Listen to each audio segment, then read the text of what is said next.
Years after our breakup, I ran into my wealthy ex-girlfriend in an elevator. The moment she saw the child in my arms, she panicked in a way I'd never seen before. But my mind flashed back to the night she attended a gala on the arm of a famous singer, the two of them laughing intimately. Back then, my own insecurity had sent me running. I disappeared without a word, not even a proper breakup. Snapping back to the present, I started to walk away, but she blocked my path, her eyes red. "Don't avoid me," she pleaded. "Just say it. Say you miss me. Say you can't let me go. Say you'll only ever love me. Just say the words and I'll give you anything. I can even be a stepmother to your child." Today was my sister's birthday, and she'd called me back from overseas for it. I walked into the elevator holding my niece, making her giggle, completely oblivious to anyone else inside. "Wow, that lady is so pretty. Is she a big star?" my little niece asked, her eyes wide with wonder. I instinctively turned to look at the giant poster plastered on the elevator wall. In that instant, I froze. It was her, Chloe Sterling. After all these years,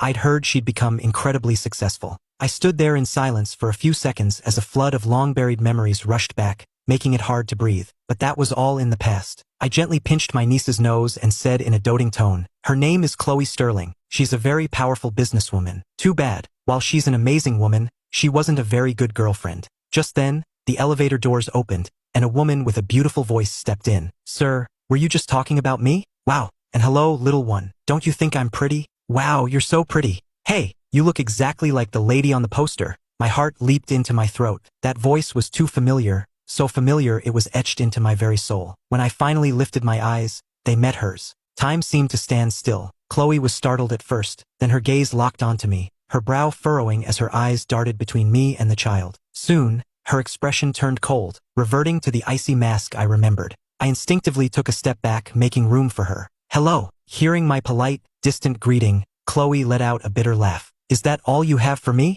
Just hello?" Thankfully, the elevator soon stopped at my floor. I clutched my niece tighter and made a dash for the door. "Wait," she called out, following me. "Can I ask you a question? Is this your child?" "Nope, he's my uncle," my niece piped up. "Isn't he handsome? He's not married yet, he's a single Pringle." "Hush, don't say silly things," I quickly told her. I could feel Chloe's gaze intensify, but I didn't look back. I just kept walking. I didn't know why, after all these years, seeing her again would hurt so much. The birthday party was lively, with everyone playing games, but I slipped away to the balcony for some air. I lit a cigarette, took a deep drag, and watched the smoke rings curl into the air, seeing my past life in them. These past few years, I'd lived in moldy basements and rummaged through foul-smelling trash cans. But I had gritted my teeth and survived the hardest times. Still, the inferiority complex buried in my bones was like a brand, something that could never be erased. Suddenly, I heard footsteps behind me. I turned my head and saw Chloe. She was wearing a black evening gown, her aura so striking and elegant it made you afraid to get close.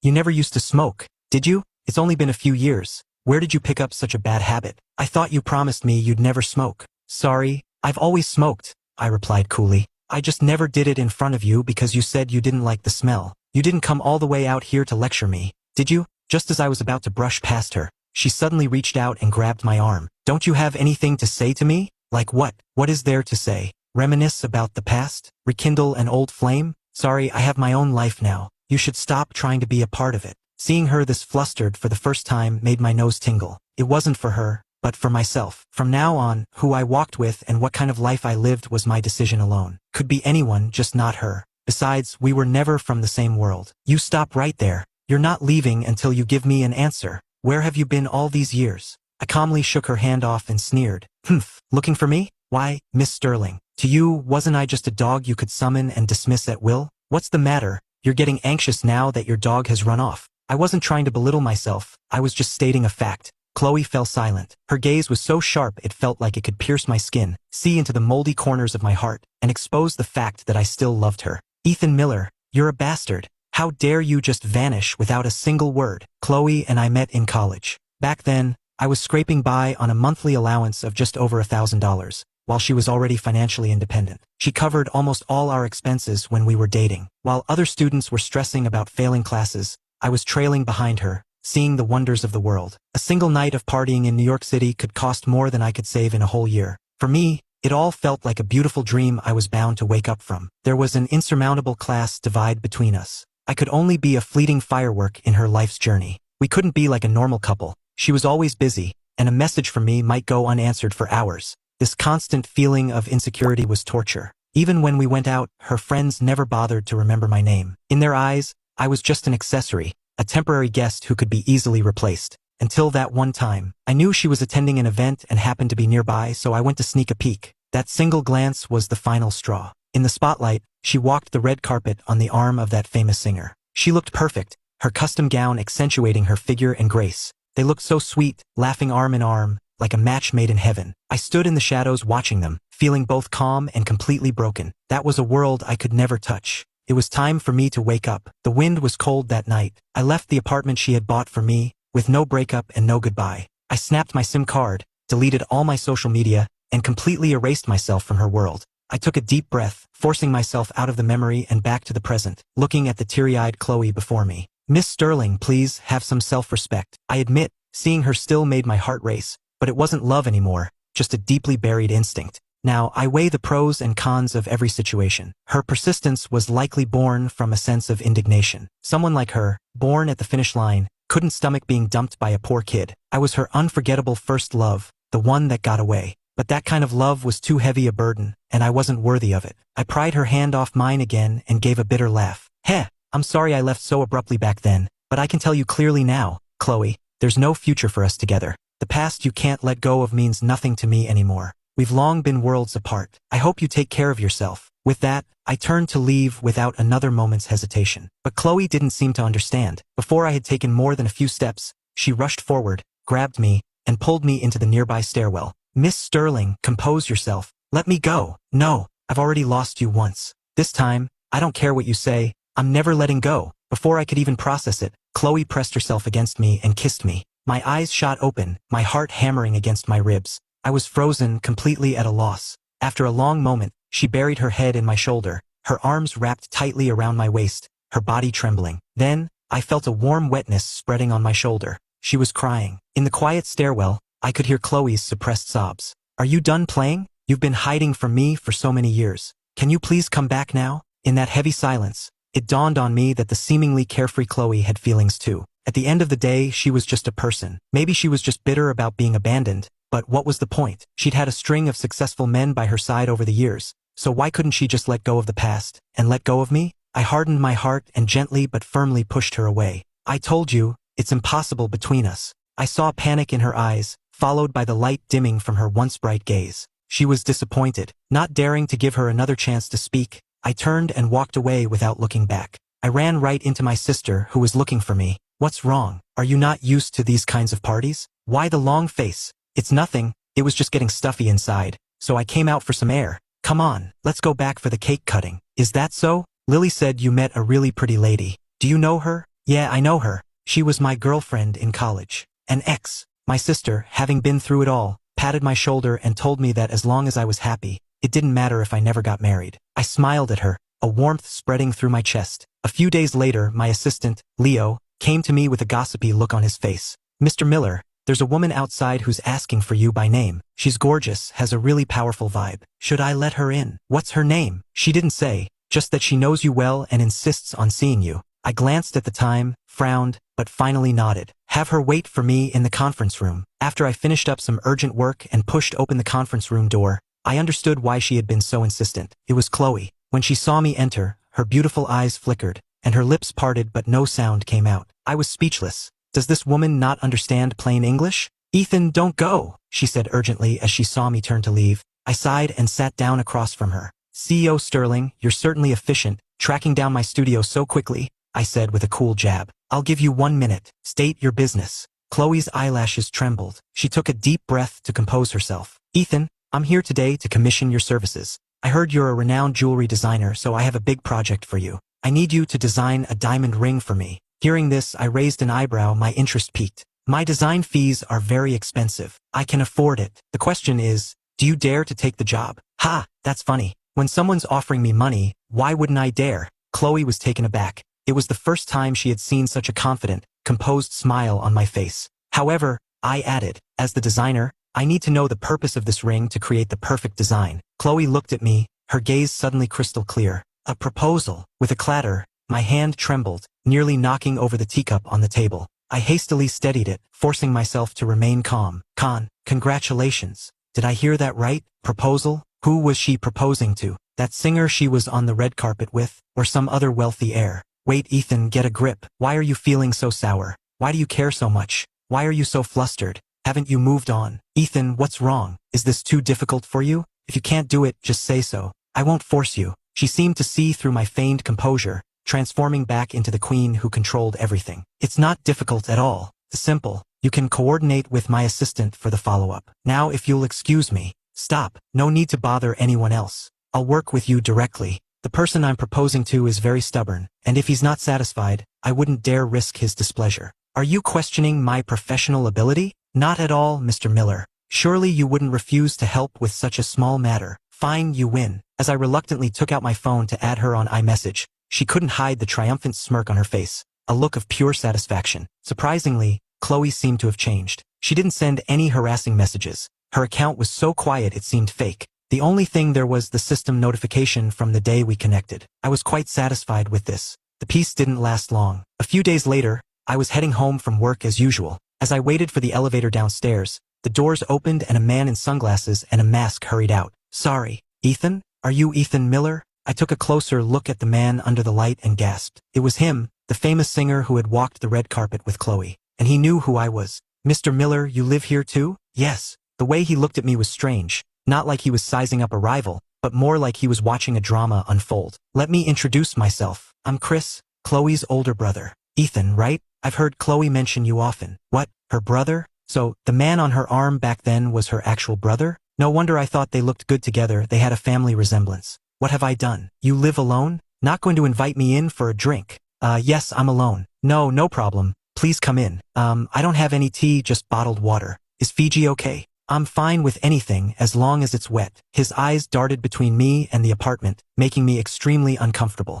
Aren't you curious how I know who you are? We've never met before, have we? Did he even need to ask? It obviously had to do with Chloe. It was only after you disappeared that I learned about you. My sister went crazy, searching the entire world for any news of you, turning over every stone, but she found nothing. She told me that if you were no longer in this world, she wouldn't know how to face the future alone. She searched for you for a whole year. I watched her go from hopeful to hopeless, sinking deeper into depression. When I broke down her apartment door, I found her lying on the floor, silent and motionless. Chloe, I swore to God that day, if I ever got my hands on you, I would skin you alive. You bastard. I never imagined that the first thing Chloe would say when she woke up was to ask me in despair, Chris, why did you save me? My mind went blank, and my legs gave out, sending me collapsing to the floor. Chloe, she had tried to kill herself over me. What had I done? The image of Chloe, lying alone in a cold bathtub, ready to give up everything for me, made my entire body tremble violently. Chris looked at me and continued, you should be grateful that you can still cry.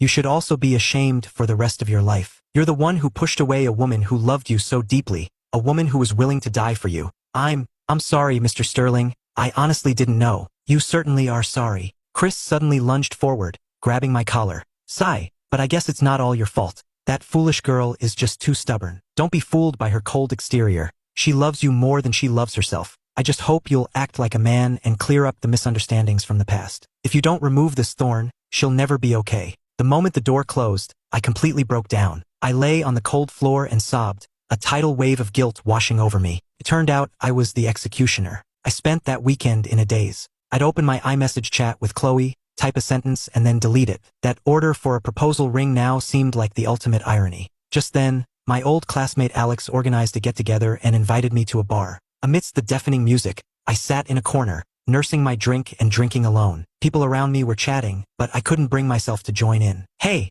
who would have believed it? Our untouchable campus queen, Chloe Sterling, turned out to be such a devoted lover. Tell me about it. When I heard the stories back then, my jaw nearly hit the floor. After they clinked glasses, I downed my drink in one go without a word. Slow down, Alex advised. Back then, I always thought she was just playing with you, had you completely wrapped around her finger. It didn't seem like she loved you, but then again, she did fulfill all the duties of a girlfriend. Hey, actually, right after you left, Chloe came looking for me, another classmate said. My hand holding the glass froze. She was like a walking corpse back then, no light in her eyes, completely haggard. Man, I was so mad at you, I insisted I didn't know anything. Looking back, I almost became an accomplice to her death. That's why I haven't dared to see her all these years. I'm too ashamed. All right, let's not talk about the sad stuff. We're here to have fun tonight. Come on, drink up. I didn't say anything, just mechanically raised my glass and poured the alcohol down my throat, my heart twisting in agony. The alcohol couldn't numb the pain, it only made the guilt sharper.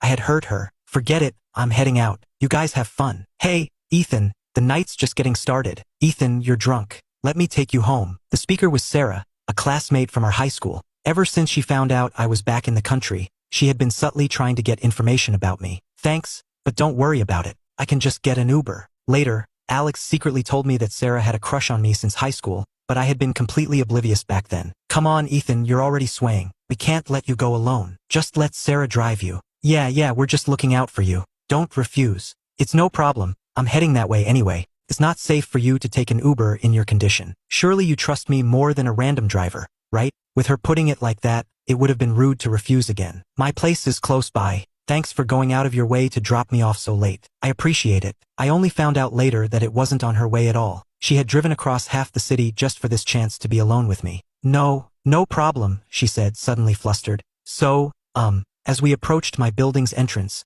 she stammered, unable to get her words out. What is it you want to say? I stopped and looked at her quietly. Her face instantly turned bright red. Tomorrow's Saturday. Are you free? I was wondering if I could take you out to dinner. Her voice grew quieter and quieter, and she lowered her head, unable to look at me. I'm sorry, I probably have to work this weekend, I said, gently turning her down. I didn't want to give her false hope, especially not now, when my mind was a complete mess. Maybe some other time. Oh, I see. That's okay, I understand. You just got back not long ago. If you ever have some free time, Sarah, I'm really sorry, but I'm not looking for a relationship right now. Maybe you should stop focusing on me. There's really no need to waste your time. In reality, she was just like me, knowing it was impossible but still offering up a burning heart, naively hoping to melt an iceberg. Unfortunately, you can't build a relationship on gratitude. It's getting late, you should get home and rest. I gave her a slight nod and turned towards the building. Ethan, she called out from behind me. I won't give up. I haven't given up for all these years, and I won't back down just because of what you said. I'll wait for the day you finally see me. As if afraid of another rejection, she turned and ran off into the night. I watched her retreating figure and sighed helplessly. How much did you drink? She slowly lifted her head, and her once cool eyes were now filled with hurt, tears welling up. Her pitiful appearance was a direct hit to my heart, making it clench painfully. Who was that woman who dropped you off? Are you two together now? As she spoke, I could almost hear her heart breaking. Even though tears blurred her vision, she forced her eyes open, trying to read my expression. I had no intention of explaining, but she was stubbornly waiting for an answer. She and I are just old classmates. Nothing more. You're drunk, and the floor is cold. Let me take you home. Let go of me, she yelled, shaking my hand off. Why, Ethan, what am I to you? Are you happy seeing me like this? So miserable? Does it feel satisfying? Chloe grabbed a bottle, raising it as if to smash it over me. Her hand trembled in midair for a long time before she finally dropped it limply, tossing the bottle aside. After crying for several minutes, she staggered to her feet, walked straight into the elevator without another glance at me. The elevator doors slowly closed, and I stood there, frozen, until she was completely gone. I wanted to tell you, I can't forget you either, but she left too quickly to hear it or to listen. To be honest, I'm a coward. That inferiority complex is etched into my bones. After all these years, she's a queen, and what right do I have to ask for a second chance? Chloe, do you even know who I am? I'm the ex-boyfriend who almost got you killed. Damn it, I'm such a bastard. Blood suddenly gushed from my nose, dripping onto the cold floor. I stood there, staring at the puddle of blood, my mind drifting back to a long time ago. It was my 23rd birthday. In front of thousands of students and teachers, Chloe stood in the spotlight, holding a bouquet of flowers, and confessed her love for me. Even now, remembering her promise makes me smile. For the rest of my life, no matter what happens, I, Chloe Sterling, will only love Ethan Miller. She hugged me so tightly it felt like she was trying to merge us into one. On countless nights when I woke from a nightmare, she would gently pull me into her arms and whisper, "It's okay, I'm here, I'll protect you. I won't let the monsters from your dreams take you away." Hearing her say that always made me smile sweetly, and I'd fall back asleep peacefully in her warm embrace.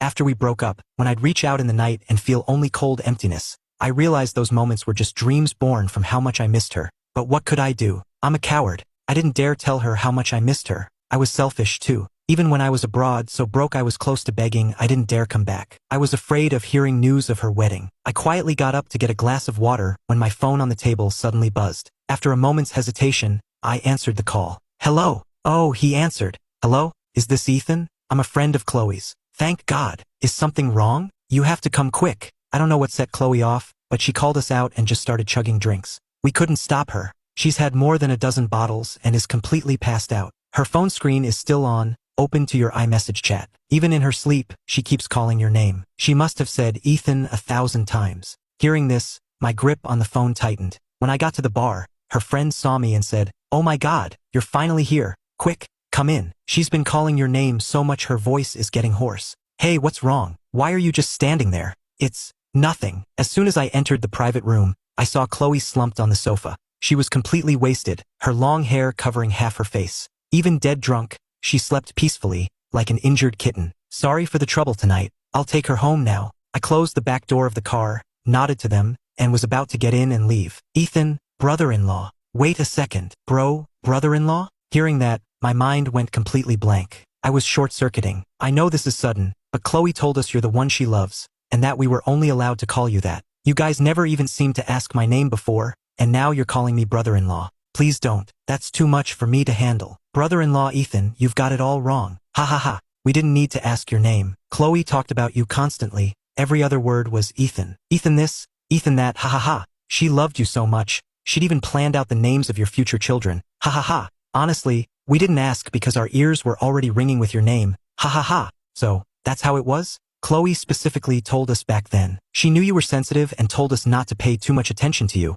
afraid it would scare you off or make you uncomfortable. Actually, we all really liked you, because every time Chloe mentioned you, she had this goofy, happy smile on her face. After you suddenly left, we never saw that smile again. We can swear, Chloe has been single all these years. That singer is her actual brother. In our hearts, you've always been the only brother-in-law we've ever acknowledged. Brother-in-law Ethan, Chloe has been so unhappy these past few years. It hurt us to watch. Anyway, you can ask her the rest yourself when she sobers up. Listening to their jumbled explanations, the heavy stone that had been weighing on my heart for years seemed to crumble into dust and blow away. I let out a long sigh, feeling a lightness I hadn't felt in ages. "Thank you for telling me all this. I'm sorry for the trouble tonight. I'll take care of her from here." It was only at this moment that I realized how well she had protected the fragile, insecure version of me. They had accepted me long ago, considered me one of them. I couldn't help but laugh at myself, and I mentally slapped myself across the face again. "Ethan, oh Ethan, you really are an idiot. Chloe, why did you protect me so well? What else have you been hiding from me?" As we neared my place, Chloe woke up. Seeing me behind the wheel, she didn't say a word, just leaned quietly against the seat. She could only half-heartedly nestle into my arms, letting me support her. As the elevator ascended, she buried her head in my chest, silently listening to my heartbeat. We shared a silent understanding. "Can you tell me why you bought the apartment across from mine?" I finally asked. "I just wanted to be closer to you, even if it was just to catch a glimpse of you when you opened your door." I didn't answer, just helped her to her front door. Seeing my lack of response, she lost the courage to say more. Emboldened by the alcohol, she just pouted at me, her eyes seeming to plead. "Are you really going to leave me all alone in this cold apartment?" I still didn't speak, just gestured for her to enter her passcode. The door opened. I had just turned to leave when a strong force pushed me into the room. The lights were off, and I could only feel a warm presence slowly approaching me. In the dim, hazy atmosphere, her silhouette enveloped me. Once again, the drunk Chloe had inexplicably tackled me, this time onto her sofa. She pinned me down and I couldn't move. The proximity made me hold my breath, my heart racing. "Ethan, I miss you so much. I'm the one who can't live without you. I'm the pathetic one who can't let you go. You're the only one I'll ever love. I waited for you all night, until I saw that woman drop you off. Do you know how jealous I was? I almost went crazy. The person standing by your side should be me. I love you so much." "Chloe," I said, holding her tightly and explaining patiently. "Sarah did confess her feelings for me, but I told her my heart is already occupied by an irreplaceable woman, and there's no room for anyone else." "An irreplaceable woman? Who is it?" she asked playfully, though she knew the answer perfectly well. "I'm not telling you," I whispered, placing a gentle kiss on her forehead. "Humph, you've gotten bold," she murmured, her gaze growing hotter in the dark. After a few seconds of silence, she lifted her head and kissed me again. I gently wrapped my arms around her slender waist, and this time, I took the lead. "Chloe, I love you too. I can't suppress how much I've missed you. Let's." "Okay." Before I could even finish, she nodded shyly, accepting all the tenderness I offered. The next morning, watching her sleep peacefully, my heart melted completely. I got out of bed quietly, trying not to wake her. After washing up, I headed to the kitchen. Chloe came running out, rubbing her sleepy eyes, her hair a mess, a look of panic on her face. When she saw me, she threw herself into my arms. "I thought last night was a dream. I woke up and you weren't there. It scared me to death." "Silly girl, it wasn't a dream. I'm here, and I'm not going anywhere." Now go get washed up. I made breakfast, your favorite corn porridge. Hey, it's broad daylight, behave yourself. This is the taste. How did you make it? It's so delicious. I rested my chin on my hand, watching her, until my gaze unintentionally fell on the hand holding the spoon. On her fair wrist, a faint, but clear scar was visible. Noticing my expression change, she quickly hid her hand under the table. Let me see. Don't look, it's ugly. Let me see. She panicked, but timidly extended her hand. The moment my fingertips gently traced that old scar, my tears started flowing uncontrollably. The mark of her past was so clear, so heartbreaking. I didn't dare to think about it further. If Chris hadn't arrived in time, if that tragedy had truly taken her from me, what would I have done? I would be a sinner. From that moment on, we would have been separated by life and death. If that had happened, I would have lived the rest of my life in endless regret, never able to forgive myself. What are you crying for? Silly, what's there to cry about? I'm right here in front of you, perfectly fine. The more nonchalant she was, the more my heart ached. I'm sorry. I buried my face in her embrace, letting her hold me like a child. You have no idea how hopeless I was back then,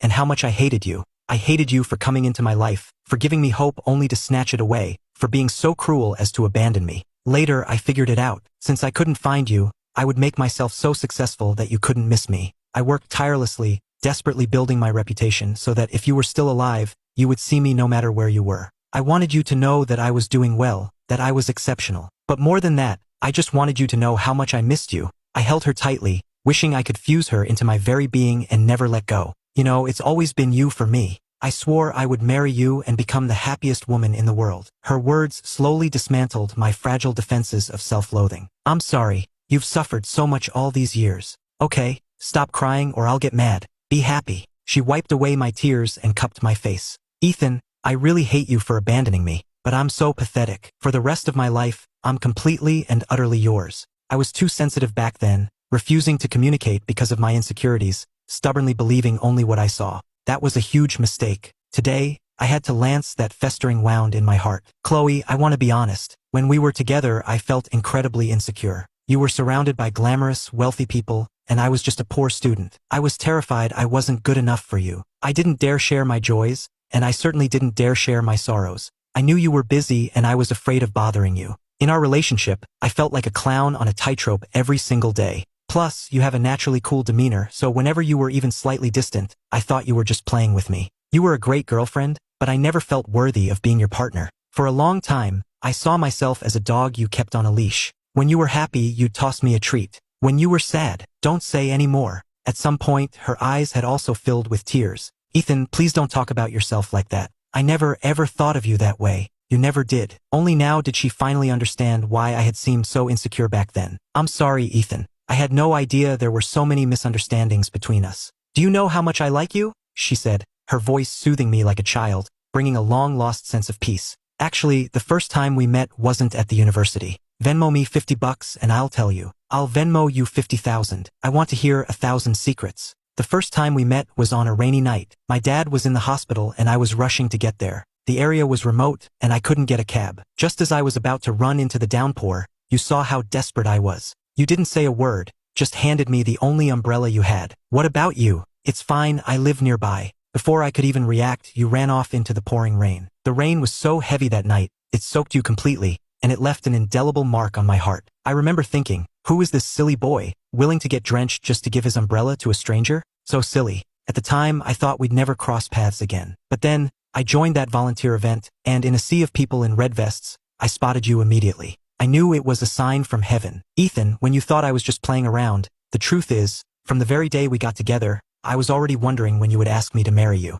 I love you so much, but you were so independent. If you said you loved me, you'd often have a cold expression. But if you said you didn't, I could still feel your kindness. My friends were envious of me, and it made me so angry and anxious. I was terrified someone else would snatch such a wonderful guy away. Whenever I saw another woman near you, I'd get so jealous. I even hated that I wasn't a student, so I couldn't be by your side every day. But I didn't dare show it, I just bottled it all up inside. Whatever you wanted to do, I wouldn't interfere. I respected your decisions. And that's what gave you the mistaken impression that I didn't value you or love you enough, isn't it? In her eyes, I saw endless tenderness and sincerity. Turned out she cared about me far more than I had ever imagined. So, she had known me even before I knew her. I was afraid to show you how much I loved you. Ethan, the truth is, I'm insecure and fragile too. You idiot. I'm the one who's most afraid of being abandoned. I even thought I'd be okay if you only loved my money, because at least I really do have money. But unfortunately for me, you loved me, not my money. Actually, my silent departure back then had nothing to do with any of that.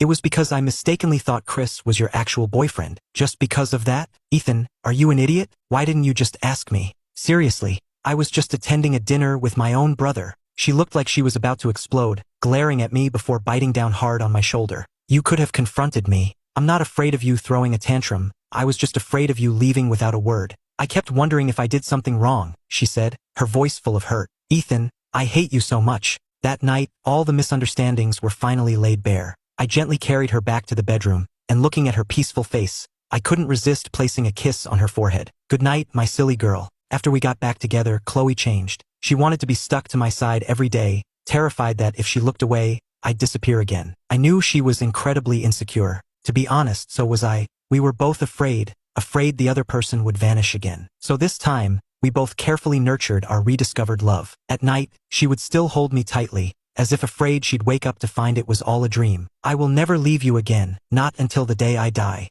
Although my new brother-in-law still disliked me and probably wanted to punch me, he still offered his sincere congratulations. What could he do? I was the man his sister had chosen. That day, her best friend tricked her into coming over, completely unaware of the plan. When she pushed open the door and saw the room filled with flowers and balloons, and me standing at the end of it, she froze. I, dressed in a suit, walked towards her and got down on one knee. Miss Chloe Sterling, my name is Ethan Miller. May I ask you to marry me and become my wife? Almost instantly, tears streamed down her face. The ring in my hand was the very one she had commissioned me to design. I had to admit, this woman was a brilliant strategist. All the coincidences I had perceived were actually her meticulous plans. But what did it matter? Miss Chloe Sterling, today marks the 7th anniversary of the day we met. For the past 4 years, there hasn't been a moment I haven't missed you. My life felt like it was shrouded in a thick fog. It took my breath away. In that instant, I was suddenly terrified that if I closed my eyes, it would all disappear. And in those few short minutes,